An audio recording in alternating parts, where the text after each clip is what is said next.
it's something I didn't appreciate when I was at the agency and doing the defense contracting stuff. I was single, and or maybe just gotten married or whatever. But to your point, and I never really understood the sacrifice. Now, I have 2 young kids. I can't imagine leaving for 6 months. Can you imagine leaving your kids for 6 months and going? By the time I see you, you're going to be 6 inches tall. Kids, mine's going through a growth spurt. He's going from kid to man, if you will. And so I can't imagine leaving and missing that much. I mean, if I go away for a few days for a book tour or something, I feel like I've missed everything, and so it is a sacrifice for the people that do these jobs. And there's still, wars or no wars, there's people deploying, going out on ships and aircraft carriers and overseas, and so I think there's a debt of gratitude for the servicemen and women, and even for the CIA folks, because they do the exact same thing. Not all of them, but they do deploy, and they go to places that aren't safe, and do jobs that are you may not come back from. So no, you have to go where the information is. That's exactly right, and those aren't always the places you would take the kids on vacation, if you know what I mean. So.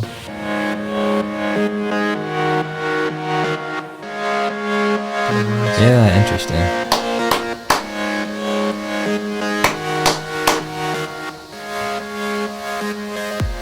Hi, and welcome back to another episode of the Life in Bomb City podcast. My name is Aaron Favor, and this morning I've got a special guest. Author Taylor Moore is going to be with us.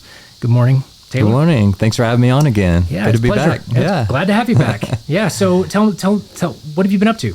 A lot of writing. I guess since the last time. I can't remember what book it was, but 4 books out in the Garrett Cole series, and I've got a brand new one that I'm working on. It's done. I'm just going back and forth with my agent now, trying to get it just right. And so, so a lot of writing, a lot of, on the book side, doing some screenwriting too, as always. So now I'm staying busy, man.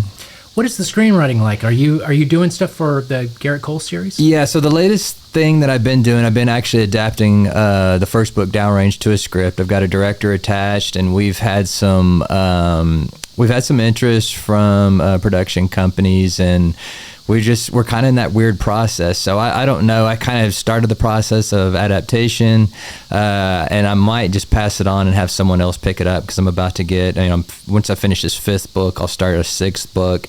So it's kind of just a matter of time. You only have so many hours in the day in which you can get done. So I try to, use whatever time I have to create something new. So since that exists, I like working on adapting, the books, but I think it just takes time. It takes some time. And I think I've got a good outline for someone who would pick it up and could kind of, the reality is what we're working on now is we're looking at maybe doing a film franchise. And that seems to be the interest. I started out a couple of years back, had optioned it to Universal Television for a series. It ended up not getting picked up. There was some interest from Peacock, but they had fully taken that on board. But I'd kind of learned the process of TV film. And so I enjoy the screenwriting part. But you just gotta. It's just so many hours in the day. So, but that's what I've been working on lately. Yeah, that's great. Yeah, no, that's great. We'll have to talk more about the adaptation work here in just a bit after we talk about this last book. Yeah, absolutely. And then we'll kind of talk a little bit about maybe what the future, what you've got kind of unrolling here. Yeah, absolutely. So, we've gotten. I think we did interviews for the first one, and we did an interview for the second one. Okay. We have not talked about 4, and I don't think we've talked about 5. Okay. But 3 either. Yeah, 3 either. Okay. So we have a lot of ground to cover. That's we don't have to cover all of that. That's just good. Yeah. Maybe just the new one. Yeah, that's fine. So the latest one out was Cold Trail, came out in the fall. Cold Trail came out in the fall. They're actually going to do it in trade paperback. They've done all my books in mass market, the little ones that everybody sees. People reading at the beach. But the next one's going to be a trade paperback. So that sort of bigger paperback that you see, I think, are getting a little more popular these days. So that comes out in July. So for those interested in the paperbacks, that's coming out soon. So yeah, so Cold Trail, man, it's the fourth installment of Garrett Cole. For those out there who haven't heard anything about the series, Garrett Cole's a former Green Beret turned DEA special agent, and the first book, Downrange, it brings him back to the state of Texas. He's working on assignment overseas, comes back on a protective custody assignment, and then ends up back at his home ranch on this protective custody assignment. And the 4 books are really more based out of Texas, and so it's kind of him getting in these wild adventures that it's the bookends or the series itself is sort of a neo-Western mixed with a spy thriller. So I don't know if people think of it's sort of a little bit of Yellowstone and a little bit of Jack Ryan. So it kind of collides those two worlds. That's a good combo. Yeah, right. Not too bad. Right, not too bad. So so anyhow, so that's the series, and so Cold Trail is going to be the last one, at least for now. We may come back to it at some point. I actually am working on a prequel that I've been kind of working on a little while, and I think that would be fun, but I'd like to come back and pick up the series here later on after I do a couple others. How far back would the prequel, if you conceptualize that at all, how far back would that one go? Yeah, the idea with that one is it would be, from where Downrange is, maybe 3 or 4 years beforehand. It's when we're engaged over in Afghanistan, and it takes place over there, and it gets into some kind of trippy stuff. Again, Garrett's DEA, former Green Beret, so he knows that area well, knows the terrain, knows the enemy, but this gets more into a little bit of the drug world and some of the weird stuff going on with the CIA and their involvement with what's happening. So Garrett is always kind of like playing catch up with the CIA. That's his that's usually what's going on. And for me, as former CIA intelligence officer, it's fun. I don't necessarily make us the bad guy, but I make us the guy that lives in that gray world. And for me, it was fun to write. Garrett's a sort of black and white, former kind of cowboy, grew up on a ranch from Texas, DEA, right and wrong, law enforcement officer that gets thrown into that gray world, that nebulous world that the CIA operates in so well. And so all the books kind of capture what he has to do in that world himself. Right. Can you tell me, or tell our audience maybe what is it that allows them to be so good at operating in that world? Is it? I mean, it's not any type of like lone theory of psychology or any lone theory of anything else, but what is it specifically that, as an organization, because it's a huge organization, right? Yeah. And I mean, I guess and I can absolutely cut all of this out of no. I'm going to mark it just in case. But I mean, that's something that I think is really interesting, specifically when you get into like a character like Garrett Cole. Yeah. Because the most popular stuff that we see out of them is like people acting almost all by themselves with very little accountability and nothing else going on. Mm-hmm. And I'm not certain that's, I mean, it's not that that's not happening, but it's such a large organization that it seems like that would be really difficult to achieve. Mm-hmm. And I would just love to hear your thoughts on it. Yeah, it's a cultural thing with the agency. It's weird because we've joked about this before that the agency, to get in, you have to pass the polygraph, right? So you have to, they take a group of people, usually sort of the type A, top of your class, wherever you are, have done all these, to have that resume to get in, you've done some amazing things, and they take you in and expect you to lie for a living. That's what you do. You depending on what you're doing, like you said, it's a big organization. So you've got, analysis, you got the director of science and technology, you got all the support staff. Human resources. Yeah, human resources. You got all those things. But if you think about, I guess, the traditional spy tradecraft, that what the CIA is sort of known for is running spies. And that's what we do. And so the idea is that you're not doing that. You're not walking up to someone, for the most part. I've seen it happen where you say, "Hi, I'm from the CIA," but usually you're pretending to be. There's a little make believe there. So you take these people that have to pass the most stringent polygraph in our government, and you're asking them to lie. But it's not just done for the sake of doing it. It's done with a purpose, and it's done to keep the country safe. And so there's a little bit of training that goes along with this, that you live in a gray world, and it's not that there's no right or wrong. It's that you can't see the world for what you would like it to be. You have to see it for what it is. And to give you an example, and this is, I can tell you about something while I was there, and this was unclassified, but we learned a lot about Iran, and there's an expert that came in and talked about it. What was going on over there. This is a few years ago. And we talked about the nuclear program. And then basically he kind of laid out why they want a nuclear program. So you can look at that. And by the time he was done, I was like, oh yeah, I'd want a nuclear bomb if I was Iran too. Does that mean that they should have it? Does that mean that we want them to have it? Absolutely not. Does it help you to get into their understanding, get into their head and think, okay, here's their motivations? Absolutely. And so you start to see the world less how you want to see it and start to see things how it is. And sometimes it's, how could I put it? It's the world can be a bad, dangerous, and ugly place. It's not exactly how we always want it to envision it, but that's just the reality. And they train you to see it for what it is. So, back to your question, I think, like I said, there's a lot of different jobs, but if you're working in that world to recruit assets and look for the people that have the information that we want, it's not the Boy Scouts. It's an organization that is very, it's important to our national security, but it's not always the way you want it to be, I guess you'd say. Yeah. No, that's a really good way of putting it. I think remarkable, probably way of thinking about the way that the U.S. has to do business. And I think business owners in general, small business owners, understand the need to be out there, kind of doing whatever you have to do in order to make it, to grow your business and to grow your organization. In this case, would be, the United States interests. Yeah. And I think it makes a lot of sense from that perspective. It's not necessarily a question about, and this is why it makes it interesting for us to talk about specifically with regarding your books. Garrett Cole has somebody who he kind of adopts essentially in the very first book from Afghanistan. Yeah. And definitely not a great backstory for the young kid. And but Garrett Cole's kind of embraced this idea that it's a dangerous world, and you kind of do whatever you have to do to protect the people that you're in charge of. Yeah. And it sounds kind of like that's less than ideal. So certainly less than what you're talking about.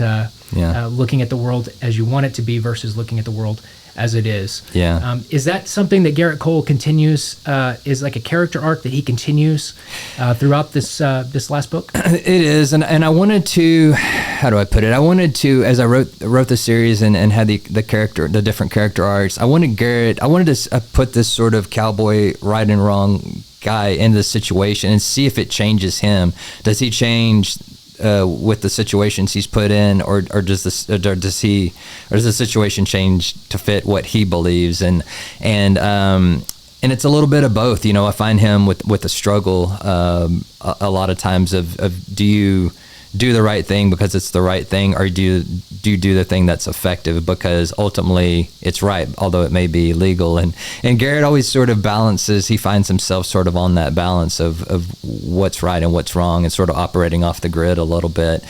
So I like to think that he doesn't push it too far, but he definitely tests the boundaries of the law, I guess. Right. So George Washington and Abraham Lincoln, and this is something that just kind of has come up within our conversation. Yeah. They have both of them had made claims about the power of the past, and I guess this is something that Hal Brands writes about a lot. I think he actually has a book called Power of the Past, The Power of the Past, and it's about realism and grand strategy and a whole bunch of other things. But George Washington, I think, said that he's worked hard to control events and not let them control him. Yeah. It seems like that's kind of the same type of problem that Garrett Cole is dealing with. Yeah. But then Lincoln, almost 100 years later, says he feels like he's kind of failing because he's allowed events to shape him instead of him to shape events. And we talk about it collectively all the time. Anytime we get a new president, like, well, the president, the office shapes the man. Yeah. Is it the office that shapes the man, or the man that shapes the office? Yeah. And what is the role of personality in all of this? What have we learned about Garrett Cole, or more importantly, maybe, what has Garrett Cole learned about himself? Great question. It's something, I don't know if I've really thought about that. and I almost hate to say, but you know, in the last of the books, there is a sort of lot of self, you know, where he contemplates what he's done and what he's given up to, for the sake of the country, you know, for protecting the country, and then in his own life. And I think that does come into question at some point.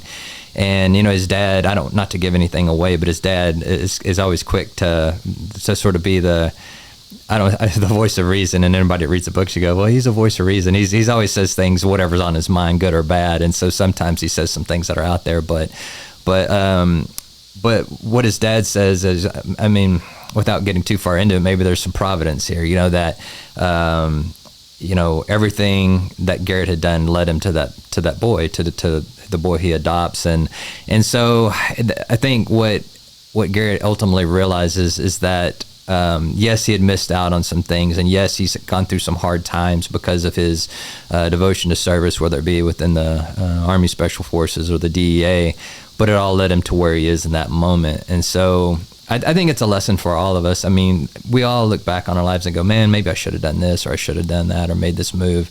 And so we all second guess ourselves. And in the book, Garrett does that. But I think he ultimately comes to the conclusion that every life event, good or bad, whether you have a success or you make a mistake, it leads you to that moment. You just got to live in that moment and own it. And that's where he ends up. Does he, and it seems like he's not necessarily the kind of person who would think about something like this, but maybe so. When you look back and you're specifically looking at second guessing yourself as a character here, is that the same thing as regret as a character for Garrett Cole? Is he regretting when he's second guessing, or is second guessing, or and it doesn't have to be either or, but yeah, is the second guessing a part of a larger regret? Is the second guessing just like a momentary thing, like you would have, I don't know, Eisenhower second guessing whether or not it was a good idea the day before Normandy to go for it? Man, you hit on something that is a big topic of conversation in book 4. And it comes, and again, I never want to give too much away, but it comes in a conversation where Garrett is talking to one of his old buddies from the Army. And they were both part of something that I mentioned in the very first book, an operation that goes wrong. A lot of people died, and it was sort of, how do you come away from it? And one guy chose a bad path. Garrett chose a path that he basically says, I had to throw myself into the next thing. I had to throw myself into college, to a career. I had to just keep moving forward. So in terms of regret, yeah, I think there are things he regrets, but he ultimately moves on from it. And if I'm being honest, I think it's not something that he does overnight. And I think partially him working through it with his friend, he sees his friend who's in such a bad place, as a lot of people are that came back from, you know, Iraq, Afghanistan, Syria, whatever, end up with, you know, PTSD, a lot of, you know, regrets about things that happened, or, you know, survivor's guilt. Garrett sort of in working through that with his friend, sort of works through it in himself, because he's almost talking himself through it, like, you just have to move on, and there's nothing you can do. And so does he have the regrets? I think so, but I think there's a catharsis in admitting that things didn't go the way you wanted them to. I think a lot of times it's again, we can all do that and go, well, I did this, or I did this right, or I did this wrong, and I should have done it a certain way. Or maybe you make excuses for it, but even just own it and say, man, we did the best we could with what we had at the time. Could we have done it better? Probably, but we did our best, and that's all you can do, and you just live with it. So that's a big theme in book 4, and I wanted to, and it's not just for Garrett. There's a Kim, the CIA character that's in there. There's a lot of regret over Afghanistan. This book 4, I think, you know, if anybody's listening out there and they're a veteran of Iraq or Afghanistan, particularly, this touches a lot on that, about kind of what went right, what went wrong, and some of the feelings that people hold on to. And it's about, well, again, I never want to give too much away, but if you read it, for, you know, both the CIA character and the military guys, there's some sort of moving on and righting the wrongs that they never got to for years upon years. Yeah. That's interesting. Yeah. Specifically, like and not to give it away. I mean, maybe we could talk about it from the perspective of another historic event, like I'll go back further, like Vietnam, for example. Not that, obviously not. I mean, no equalization here. There's no. I mean, not at all. But I mean, if you talk, whenever we were younger in the 90s and 2000s, when we talked to people that were a part of Vietnam, talking to them in the 90s was different than talking to them, 20 years later, if we were to still be able to have the opportunity to talk to a Vietnam veteran. Yeah. Being able to visit with them about how now 20 years later or 30 years later, even after, their originally had a chance to kind of look back and try to understand and make peace with the past. The way that they understand it has changed. So I mean, I guess collectively our understanding of it has changed. As a non-historian human that loves government policy and political science, there's definitely a twinge of that in things like the way that we study, for example, themes in a congressional legislative session or something. But this is really a different type of series of events, and I guess I'm asking because what would like maybe a good equal to it be in like a Vietnam type setting? Maybe that's a terrible question. So, is that a terrible question? I bet it's a great question. I don't understand it fully. Can you ask? Yeah, instead of talking about Afghanistan, I'm wanting to talk about Vietnam, so that we don't give away any specific details from the book. That whole thing was just a setup for not talking about the book. So. Oh yeah, well, I'm happy to talk about the book. So is your question? Do you think we'll view? What specifically are they dealing with with regard to Afghanistan? Oh, okay. So I think what it is. Okay, no, that's totally fine. I don't think I get what you're saying, and I think how we left Afghanistan, particularly from the CIA's point of view. Well, you're going to see it play out from the points of view of actually three characters when it's all said and done, and there's going to be the point of view with Afghanistan. We left it. Let's be honest. We spent years over there, and we just handed it right back to the Taliban. And so that I don't care who you are, if you were involved in that or not, at the agency or the military, or if you're just an American citizen, you think, how did that just happen? How could we, after 9/11, how could we give it right back to the people that we took it from, because they were kind of instrumental in what happened at the Twin Towers and Pentagon. And so I think people just can't wrap their minds around it. But if you were over there and you served and you lost people involved on both sides. So from the military side, these guys had, fallen comrades, and they just can't. Garrett kind of moves past it because that's sort of the cowboy in him to do that. It's kind of like the old lonesome dove, the best. Remember, Augustus McCrae said the best thing you can do with death is just ride away from it. And so that's Garrett. Sorry, I'm probably paraphrasing. It's probably not exactly the line, but you get the idea.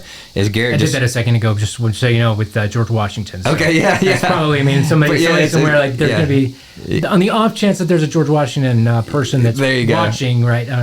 Yeah. Just FYI. Yeah. Same thing there, but the point is the same. Is that you just ride away from death. You just ride away. You just keep going. And that's what Garrett did. His friend wasn't so lucky. He was mired. He was got bogged down and so he never could get past the people he lost over there. For Kim, it's a little bit different. And again, I don't think this gives too much away for anyone that reads the book. But the theme with her and the Mario Contreras character, a retired SEAL that ends up being in the CIA Special Activities Division, or Center now, Ground Branch guy. He goes back. We're in his point of view too. I said 3 point of view, four points of view. 2 of these are the fact that they made allies with the Afghan people, and they promised them that they would help them, which they did, and they left due to no fault of their own. But they left those people behind, and their lives were horrible. The Taliban made it miserable for them, and they ended up losing family members, and they were punished, and they were sent into exile and had these horrible things. So for Kim and Mario's characters, it's not as much guilt about losing people. It's about having to to break a promise, a huge oath that we're going to stand by your side. And for the most part, the CIA was pretty good about getting all their people out. Somebody may listen to this and go, well, what about, whatever. We did, I think the CIA did better than probably the military. And it's not, I'm not making how do I put it? I don't want anybody to take that the wrong way. I think they just had the mechanism to get those people, and it was probably a smaller group of people. But at any rate, the CIA, for lack of, with all the movies or books we read about the CIA doing shaky stuff or sneaky stuff or things that are untoward or whatever, that was one thing that I will say about the agency, at least while I was there. There is a dedication to their assets. I mean, to the point where I witnessed a guy who was ready to risk his own life to get someone out at one point and wouldn't think twice about it. And so, going back to that culture we talked about with the agency, there is a dedication to the asset, to the relationship they build with that person, that partnership. And so we see that play out in Afghanistan. And so that, for Kim and Mario, that's their big thing, is that they had to leave people behind. And the people they left behind, and again, this not to give anything away, but they stayed on their, because they felt they had to. It wasn't that they weren't offered an opportunity to come to the United States. They stayed behind because they knew they had family and just didn't want to depart. And who can blame them? You have kids. Sure. I have kids. Would you leave your kids behind anywhere? I mean, no. I wouldn't. No, I wouldn't either. I would stay and die and fight and do whatever I had to. So there's some heart-wrenching parts of this story that there's just no good. It's sometimes things are just bad, and in this case, this was just a bad situation, and Mario in particular confronts it with one of the guys that was left behind, one of his Afghan partners, and they have a face-off, they have a confrontation, and they have a very hard discussion about what went down. And so I think for people, again, I would hope, I always tell people, I don't write, you read my books, they're not political, there's nothing, I write for fun. I want people to have a blast while reading my books and just get lost in a world and turn the pages. I like to write page turners where you want to see what's going to happen. But I think I like to write stories with meaning as well. And so again, you've read them, so you know that the family dynamic and some of these things is an important part of the books. And so I would hope, and if anybody that's a veteran would read this book and maybe get some catharsis from it, that they read a little bit and thought, man, I've kind of felt that way, and I like the storyline here. I like this. I wish I could have that resolution that these guys get, or something to that effect. And I always try to write for people that have been there, done that. And one of the greatest compliments I ever had is a former SEAL from Texas. When he read the first book, he said, Garrett's journey home was my journey back home after getting out of the SEALs. And so I think I try to write. I do my best. I know I probably don't hit the mark every single time, but I try to write for that audience, for people that maybe had a vested interest in the wars or the particular kind of work that I write about, whether it's in the spy world or military world or whatever. Right. Yeah. Now there was a former Green Beret. I'm going to mark this here. Yeah. A former Green Beret, I guess, who was was it December? Who had rented a Cybertruck in Vegas, and it exploded. Yeah. And there was a lot of hay as to what the motivation behind it having happened was. And I remember, I believe I was watching one of the Sean Ryan episodes there around that time, where he has a guest on that's talking about it, and they visit about what his job was, what his role was, what was he critical of, U.S. policy and a bunch of other stuff. And that's not the point of talking about it. It's just he seemed to kind of be kind of an iconic example and a tragic example of that really difficult journey, to come back. Yeah. And I think specifically some of the things that he had discussed, I think in some type of an email, I think that he had maybe said, and this is such an interesting story, and I don't hear about it anymore. I'd like to hear an update every now and then on what there may not be anything more revealed about the investigation, but it's fascinating. That some of the things he was critical of, had to do with what happened in Afghanistan, and not necessarily anything that's happening, here. Yeah. And so it kind of leads this question about, like, again, like the chicken or the egg, whether or not it matters, like if it's the events around us shaping us, or if we're the ones out trying to shape events. Probably a little bit of both, and all the time. But it does make you wonder, what is America? Who is America in the world specifically? As a force for good, what does that mean? Exactly. Mainly because a lot of our audience is outside of America. We have people, I think, from primarily from Thailand, Argentina, and India, and some other places that I think are kind of are notable as kind of being formally but presently. People who might be maybe starting to see a different side of the U.S. than it has in the last 20 or 30 years. Because it's being contrasted up against a different type of system. And I don't know why, but I mean, specifically with your books, I'd love for you to hear your comments or your thoughts on what that means exactly for Garrett Cole, who's not just dealing with that, but also dealing with the current problems of the drug world, as America also deals with this problem, kind of in parallel to your world. Yeah, that's a great question. And there's no sort of easy answer. It's complicated, right? Back to where you kind of started off with about the former Green Beret that blew up the Cybertruck. I don't know what happened there. That was an interesting deal, and kind of like you said, I read just like everyone else. I read the news reports when it came out, and he seemed like he was critical, but I don't really even know why, and kind of what happened there. I don't know. It was almost like a convoluted sort of. He had his own issues, right? And maybe I don't know this case, and so I don't want to speak to it too much. But maybe he just had mental problems. That does happen. That people get out and can't get it together and have mental issues. If you read book 4, Cold Trail, it kind of, not to go too far into it, but there's some parallels to the Cybertruck guy and some of the stuff that's going on in the book, because that does happen. People become disillusioned. I think there's no simple answer to your question, and I think as Americans, we all want to think that we're always doing the right thing and that we're, a voice of, a force for good and a voice of freedom and hope and all those things, but I think the world is so complicated and so hard. There's no one stop shop for fixing things, if you know what I mean. It's all so hard.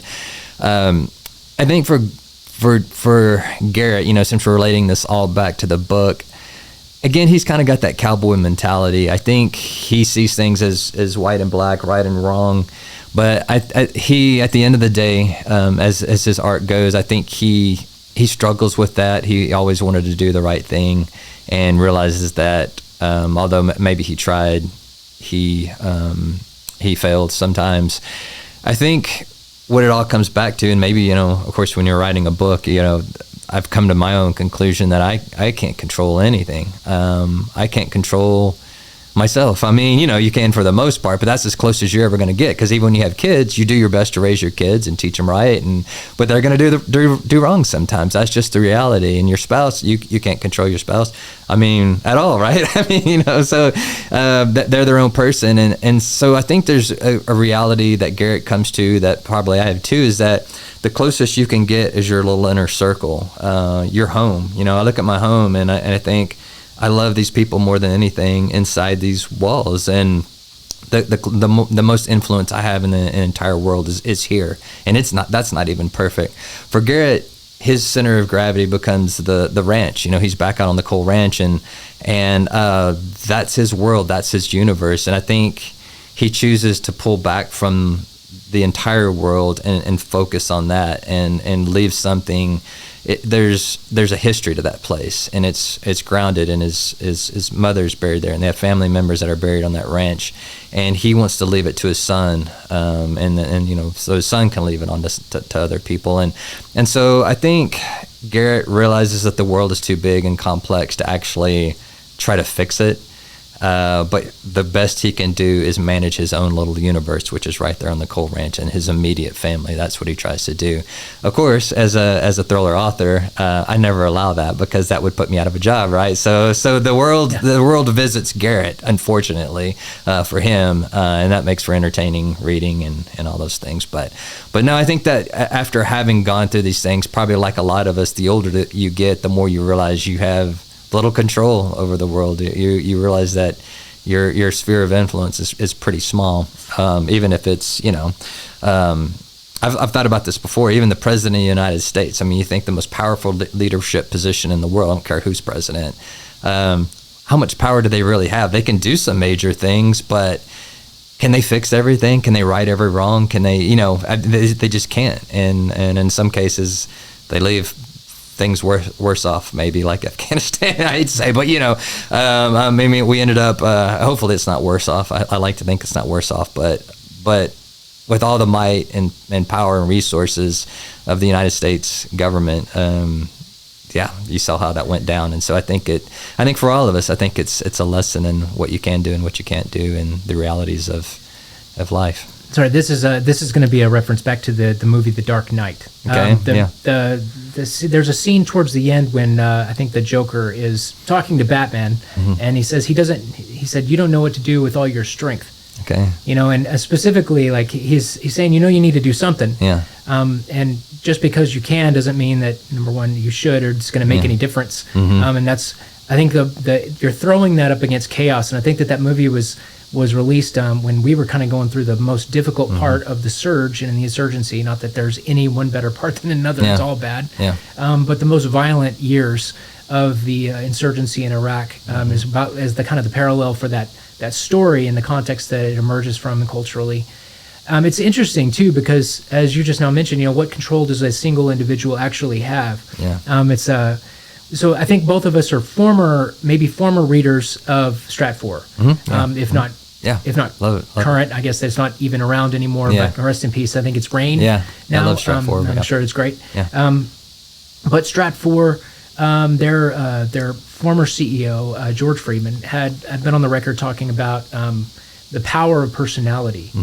Specifically, like, what does it mean? And if you're thinking about like a Marxist or a communist system, and you're thinking about like a Republican style of government, not Republican like a capital R, the formal old Greek version. I just always have to make that. I know, no, I do. Yeah, it's like, hey, I mean, what'll happen is the algorithm on here will find that word, single it out, and so I've always got to like make sure that I'm covering that angle. It's true.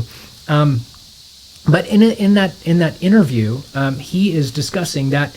I think he's getting ready to go to Russia. And they're talking about what is the power of the Stratfor Intel model, and what is it exactly that they do that other people maybe don't do. And he was always talking about how geography kind of dictates outcomes to people. And I was like, that's a really kind of a material determinist perspective. And like when you think about it from that vantage point, I mean, it does miss things. Yeah, is the thing. It does miss like maybe things where people do have an opportunity to make a difference here and there. But what he's saying, I think, and my understanding is that that people on the ground will always tell you something different if they think that they're going to benefit from having something different to say. Yeah. And that can be a problem, as we were talking a minute ago about the issue of, I guess, whether it's being able to be honest with yourself. For again, Garrett Cole and his friends and his small circle of comrades and buddies, and trying to deal with all of the tragedy and circumstances that they've dealt with on behalf of the country. And I mean, that's the point is, I mean, especially in the case of like, some of the difficulties of people coming home, figuring out how to communicate with those individuals, and allow them to or get them to feel the gratitude that you have, right? I mean, because I think by and large, most of the country feels an extraordinary gratitude without being able to even express what it is that they're grateful for. Yeah. Except that, for me, when I started having kids and I started to realize that I can't imagine being away from them for a year and a half or a year at a time and missing all this development, all of this memories and Yeah. just even then it makes you not really want to have to make any type of sacrifice that's going to take you away from them. Yeah. And so when you hear about the individuals that have been away from families for 2, sometimes 3, 4 tours, Yeah. sometimes back to back, and sometimes, the idea of having to leave after having been home, Yeah. and leave again, it just sounds, it required a lot of determination and a lot of, I think, what you said a minute ago, like what the agency has, specifically, which is, a real dedication Yeah. to the common good, and not just to your own personal family. It always also speaks, I guess, to the wider group of family members. Yeah. There's not really a question in there now that I've said it. I think I was just No, I hear you. pontificating. No, just to add on to that, it's something that I didn't appreciate when I was at the agency and doing the defense contracting stuff. I was single, and or maybe just gotten married or whatever. But to your point, and I never really understood the sacrifice. Now, I have 2 young kids. I can't imagine leaving for 6 months. Can you imagine leaving your kids for 6 months and going, by the time I see you, you're going to be 6 inches tall?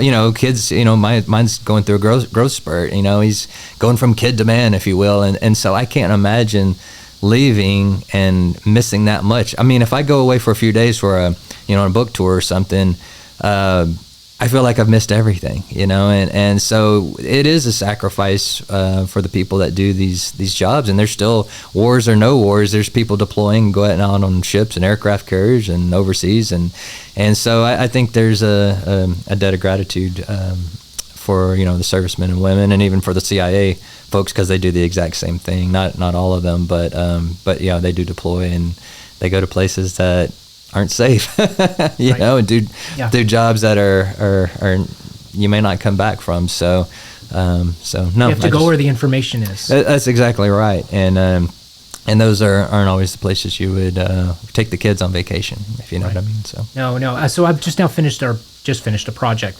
about for my own grad work, and there's like a twinge of good and bad in it. And I'm sorry, I'm going to kind of go off topic here for a second, because I think it will drive that point home, which is to say that, like, on one hand, there's the side of it that I think is probably academic. I think you and I have had a couple of off podcast conversations about what that encompasses and what it entails, and maybe how it's different, even because you're working with a set of knowledge that's more theoretical and more hands off, and not really. It's like being able to do surgery without ever getting your blood on your hands. You know what I mean? It's like, that sounds impossible. And so for a real surgeon, that's a ridiculous comment. You absolutely have to have your hands involved in the situation, I guess, unless nowadays there's robots involved and stuff. But, that analogy went out the window. Just another thing. But on the other hand, there is a certain level of maybe understanding and comprehension that you can get from not having your hands right in the middle of it all the time. It does kind of mess with maybe the perspective of gratitude, though. And specifically, like, the project that I just now finished was specifically about money laundering, right? And specific in the U.S., whether it's the U.S. or Mexico or Latin America or any other type of place where there's a tremendous amount of investment, and there's also this other side of it that's like there's a lot of fraud, and that the perspective, or trying to understand, why an individual would choose to only do that, like have that as their business model. Like, this is what I'm choosing to do. Become an expert on is moving money for this one group of bad people and moving it to another group of bad people, specifically to see what kind of profit I can turn. Maybe on one hand, that type of individual is kind of difficult. It doesn't mean that person, though, that individual could also not be a positive influence within their small circle of circumstances, though. And this is so hard for me to understand as a human being. It's something I dealt with certainly in that paper, because I was trying to wrap my mind around why anybody would put their family at risk over something like this. And it just doesn't make any sense to me. So in this instance, they're moving money from the dirty money from drug cartels. Yeah. Cleaning it by sending it over using money service apps and money exchange services to China, and then China sending it back with a little bit of a more clear. And this is well documented stuff. It's stuff that the Treasury has worked on tremendously and done a lot of really good things and important jobs to try to isolate those individuals, and the financial services that are allowing those. Yet there's still somehow, I don't know. I'm kind of at a loss. Because in one hand I want to be able to say that there's still hope in a situation where we can not just stop it from happening, and yet what I'm trying to say is I don't know that we can stop it from happening. Yeah. The most powerful country in the world. Yeah. We don't know what to do with all our strength. Well, it's interesting, and I've told this story before to people, but I remember I was part of the drug war. You hear about the drug war. I was part of it, and I remember I was working with the military, and I was sitting in this big room. I don't know, it probably fit 70, 80 people, soldiers usually in it. And I was sitting there thinking about cocaine, because this is something that we were looking at. And, from the time it grows up and we're looking at Colombia to making it through, triple canopy jungle with, FARC guerrillas and, getting into, a place like Panama. And then it's got, you got a paramilitary force there trying to kill these guys. And then it would get on a semi-submersible vessel. Who would ever do this? Like a half submarine thing that those things sink all the time. And then it gets into maybe Guatemala or somewhere, and then you have a rival cartel there that's trying to chop your head off. And then it gets to Mexico, and you got all the other problems. Then you got the border. And I thought, people want to do cocaine, I mean, I hate to say it that way. It's like we've got to quit doing cocaine. I mean, it just is what it is. I mean, this isn't like this thing. It's like a coconut tree, and you have coconut. I mean, it's just falling off. I mean, it is hard to get that stuff here, get it processed, make it through all the. So the answer. And I remember a friend of mine that worked for the agency, and him talking about with the Mexican government, like, what are you going to do about your supply problem? They said, what are you going to do about your demand problem? And he said that it was a hard thing to argue. It was like, if we didn't do cocaine, we wouldn't have this problem. They wouldn't have a problem. They wouldn't be dealing with all the horrors. So it's kind of an end user thing. You can be mad at these people, but at some point we got to not do drugs. We've got to change our culture to where. And will that ever change? I don't know. No, but I think you touched on the really important part, which is that's a part of the drug war that America hasn't necessarily totally wrested from its hands yet, which is, I mean, the demand side.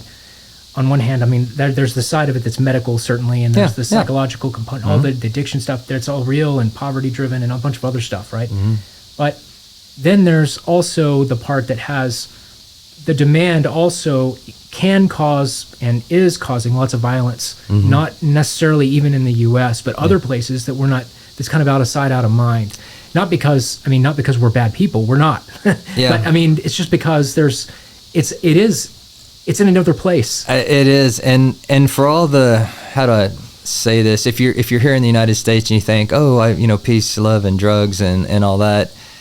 Sure, but when you worked in my business and you see these little villages in Guatemala, rival cartel come in and chop everyone's head off because they let the wrong cartel come through there. There's no peace in that. There's no love in that. There's no fun and good times. And so I think you're right. People are so far removed from it here. They think, well, who cares? And I'm only hurting myself. You're not. I'm here to tell you you're not. People are getting murdered and tortured, and horrible things are happening to people because you're doing drugs. So it is what it is. I mean, I don't know how to convey that to people to where they would. I mean, what do you do? Do you change the culture? Is there a science-based solution? There's people that say you should just legalize it, and then that would probably help. I don't. There's obviously that's all sorts of problems with that. And I feel like it's only going to get darker as we kind of move forward. The ability for people to use things like AI to create, and for lack of a better term, smarter drugs or smarter illicit drugs. And for the fact that those systems are are becoming affordable for somebody working out of a garage, or a lab out in the middle of nowhere. It's kind of a terrifying type of thing where you can actually, the idea of somebody being targeted because their genetic makeup is a specific, you know what I mean? That's and yet that's the reality of the world we live in. It's not going away, as you mentioned. It may be only getting, in some ways, more complicated. But I do believe that there are people like Garrett Cole, Cole's character, who are pushing back against it, and sometimes that's all we can ask. And so I think that's really a really cool part of your book. And how exactly do you expect the adaptation to play into the way that Garrett's character arc has been throughout the series? So the way we're adapting it, again, at first when it was optioned, as a TV series, you can kind of get more into it. As a movie, you kind of just got to jump right in. And so the way this is the way we're looking at now, and with the director I have attached, we're looking at more. It's kind of more action adventure, a little bit more of a maybe, for a lack of a better way of putting it, like the movie's Taken, the Taken franchise. So here you have this. A guy trying to do the right thing, something horrible happens, and he's got to use this skill set to get the person back, or one of those kind of deals. And what a great franchise! So the art, isn't it a great one? Yeah, because we can all relate to the Taken. If you got a kid, you'd do anything to get them back. And what was the one with Keanu Reeves? By the way, it's like kind of the same idea. Something bad happens, and then it's all. He's an assassin, I think, in the movie. So it's not John Wick. Oh, is it John Wick? Yeah, John Wick. Yeah. So I haven't seen all of those, but the first one, something bad happens, and I won't give it away for anybody. Yeah. I'm one of those. The first one, you can watch them out of order, and they're still good. They're still good. They're still fun. The third one, I think I watched a couple of years ago, and it was how great is that? How has that guy never aged? I don't understand. There's a few of those that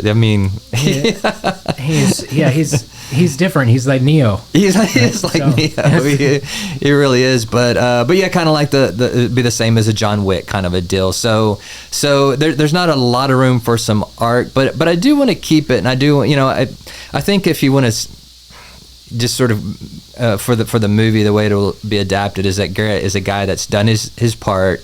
He's served his time for his country, and he just wants to be left alone. He just wants to be left alone, and he just wants his family to be safe, and he just wants to live. And again, as a thriller writer, I can never let that happen because I'm out of a job. So poor Garrett will always be in jeopardy, as will his family. But that's just how it is. But yeah.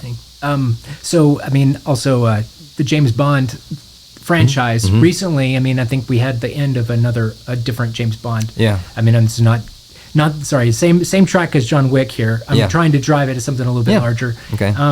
James Bond at the very beginning, I think that people of the last one, which is with Daniel Craig. Yeah. Mm-hmm. Specifically for me, somebody grew up watching 007 movies, the 7 Days of 007, you remember, on TBS? Yeah. It always come around finals when I was in college, and somehow I'd go like, how am I going to study whenever I could watch 7? Yeah. For me, it was always opting out of basketball games in junior high and high school. Yeah, right, yeah. Instead of going out here where all the community was, I was always coming back and watching, being enthralled by this person who's actually gone to stand in history against the grain. Yeah. It's always fascinating. And yet, so you get to a place in 2005 or 2000, whenever the very first Casino Royale comes out, and Daniel Craig's character is able to somehow do something kind of new with James Bond. And even then, he's all the things that you expected out of James Bond, but it's just a new twist that a new character is able to put onto it. Yeah. And so by the time we get to the very last one, just a couple of years ago, was No Time to Die, I think. I thought that movie was phenomenal. Oh, okay. Not just the bad guy was super evil, but everybody else that played in that, whether it was his kiddo that he found out he had that he didn't realize he had, his girlfriend or wife, I don't really know what she was to him. Yeah. But he ends up giving his life for his family. Yeah. And as far as country, it's just a fascinating. Because he comes off as a dedicated person. Yeah. And yet somehow at the same time extremely selfish. Yeah. Right? And yet that conflict is real. And I remember towards the end, of course, Hans Zimmer did part of the soundtrack to it. I mean, of course, it's amazing. Of course. So you got it, by the way. Do you have any power or influence over who gets to do the score? Could you get Hans Zimmer to do it? That would be pretty incredible, because anything, the movie could be horrible, but if it's got a Hans Zimmer sound, it's going to be good. You're going to be into it somehow. But no, I don't know. I don't know about that. No, that would be amazing. Yeah. Does he have children? If he does, maybe that would be. Right. Yeah. There's this nice spin-off there.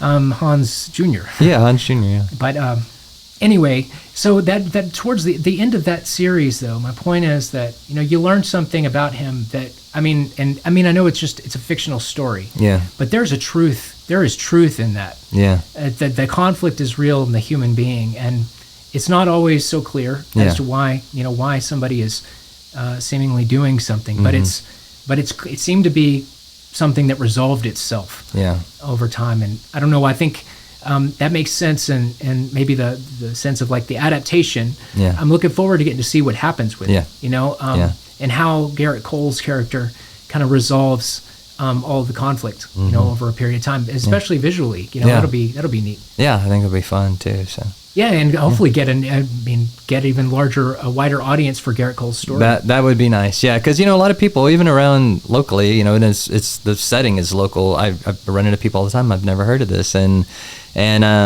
so but as soon as I get emails all the time from people like, oh, I just found your books and now I've read all 4, and so. But I think that's the hardest thing as an author is getting the word out to people about the books, because it's usually when I tell people about the story, people are pretty excited about it, and like I said, they'll read it and let me know, like, hey, I heard about it, read it, now I've read all of them, when's the next one coming out? And so it's just getting the word out, and there's a lot of noise these days. It's not like the old days where you had like a few books coming out here or a few movies coming out here. Now, how do you separate from all the information that's out there? It's hard to do, and even with social media and everything, that's nice, but it's a lot to take in, all the different platforms, and just a constant, so I don't know how to get the message out, but a movie's a good way to do it. I think people see that and they'll be like, okay, this looks like something I might be into. Yeah, for sure. And the first 2 books, I thought that, and especially the first 2 books, I thought your writing is just every bit is good, if not better than The Gray Man. Oh, thank you. Yeah, appreciate it. Yeah. And I can't say the others. It's because there are a lot of Gray Man books that I haven't read, and I'm sure they're all pretty fantastic. Yeah. Another question that I have for you, and the reason I say that is because they're popular books. Yeah. Right. And widely read, and I feel like that's something that every Texan should be a part of. Yeah. Thanks. So, what are you working on now? Once you're done? So now I'm switching gears a little bit. My publisher asked that I try something new, and so I am. And so it's a little bit different. I was kind of how do I put it? The Garrett Cole books were very comfortable for me. Because I sort of knew, I had that storyline going, and there's a little bit of a formula to it, and I kind of knew where all the characters were going. And again, I'll come back to that someday, but they wanted to do a little change, and so I ended up doing something that's slightly different. It's still in the military spy world, but I switched locations. It's going to be set up in the Chesapeake Bay area. But one of the things that I always thought was interesting when I was at the agency were all the little secretive locations that, we'd go do training, or you'd see something and it'd be out in the countryside and you see a couple of guys with automatic, semi-automatic weapons, up at the front gate, and you're like, well, this looks weird for a little building out in the middle of nowhere. What's up? What's going on there? I always thought that was fun, and I'd go out and do training in places like that, and it was always neat. And so I thought, that's something that I try to write about, things that nobody else is doing. And so in this one, I venture off into that. So I get into it. It still falls into the thriller category, but maybe a little more into speculative fiction. So for those, if they're fans of Blake Crouch, Dark Matter, for those who read or seen the show, or maybe Andy Weir, who did The Martian, it's what my agent calls 5 minutes into the future. So it's not really sci-fi, but it's where are we? We can kind of imagine where we're going. So this one gets into the AI stuff and gets into almost into the paranormal world, of string theory and all these things. So it's a little science meets paranormal, and it's a little mind bendy and all that. So it's going to be a fun one. I think people that like the Cole series, if you like my style, and for people that have read my books, I don't really waste a lot of time, right? I mean, you've read them. I kind of jump right in. You get in the action. I give you a hook really quick about what's happening. And then I sort of jump right in, and then I sort of back build. I'll sort of build a story back where you're like, oh, this is who this person is. But I kind of like to get the ball rolling fast, and I do that in this new book. And so I think for those that like that style, quick pace, and I like to say that I write character-driven thriller novels. So I like. I want to write a good story, but I always feel like a story, it's got to be really, really good for you to love it if you don't love the characters. And there are authors who can do that can write despicable characters that you still follow and want to see what happens to them. But I like to hook the reader in with people that you want to root for them. You want to follow them. You want to see what they're going to do. You want to make sure that they make it in the end. And so this book falls into that category. So, I think there's good timing. It gets into some of that CIA, military, government stuff where, people are looking at the UAP, UFOs that people talk about, or the drones that we all saw up, and people are asking questions now. You see these F-18 pilots seeing these UAPs, and nobody seems to know what they are, these weird things that are beyond our technology.